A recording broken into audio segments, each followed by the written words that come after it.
There's a video of a man risking his life to save this dog. And there's a couple of tips that I've got for people if they ever see this situation here.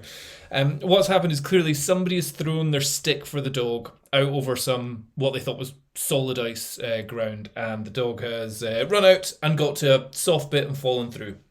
And the dog, although can be in freezing water a lot longer than what a human can, they can't get themselves out very easily, and it's obviously clearly too thick for the dog to be able to get out itself. So the owner goes in, and I've had this situation in my life in the past, and for some reason he's taken off his jumper and he's taken a stick in with him. I suppose his idea was going to shuffle across the ice and do that. What I would say is get in with your shoes on, keep your jumper on, and just use your arms and elbows and smash your way through the ice all the way out to the dog. Don't try and climb up onto the ice because it'll just keep falling through and you'll hurt yourself, but keep your jumper on, hoodie on, and smash through the ice. You're not going out for a swim, so you don't need to worry about how aerodynamic or aquadynamic you're going to be.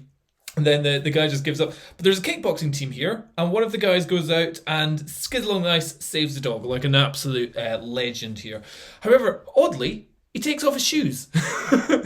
Again, you're skidding over ice, and if you need to climb out, you're going to have to be possibly smashing solid bits of sharp ice with either your feet, your knees, your elbows, everything. And you don't know what's underneath the ice in terms of what you'll be standing on underneath. So yeah, keep your shoes on if you're good. So effectively, if you see icy water, go in fully clothed. Keep your shoes on, keep your trousers on, keep your jumper on.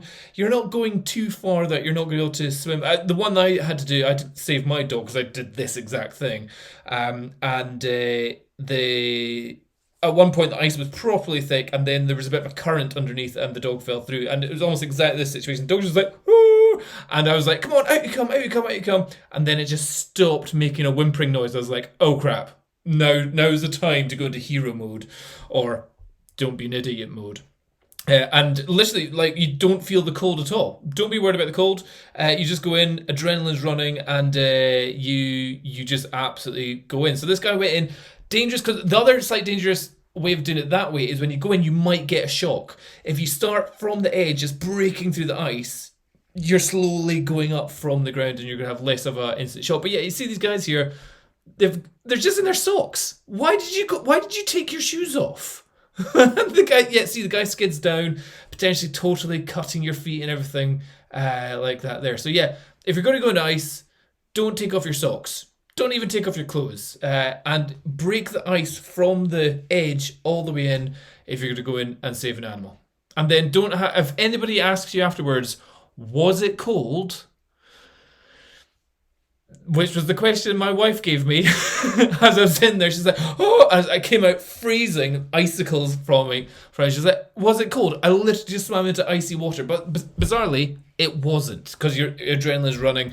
But the walk home afterwards, that's when you're like, "Oh, now I'm starting to feel it," and you're shivering there, and the blood all over the elbows and everything, smashing in the ice. I was known as icebreaker for a good couple of days from that. So yeah, if you accidentally endanger the life of a dog with some ice, just go in, save it, break the ice from the edge with your clothes on, so it's got a path for it to swim all the way back to shore without you having to pick it back up, and it might potentially fall. Because the other slight danger is that you pick him up, put him on the ice, he walks along, or maybe he gets distracted like dogs do, and then runs off and falls deeper into the water. Just break the ice from the edge so he can swim back to the shore. That's my plan.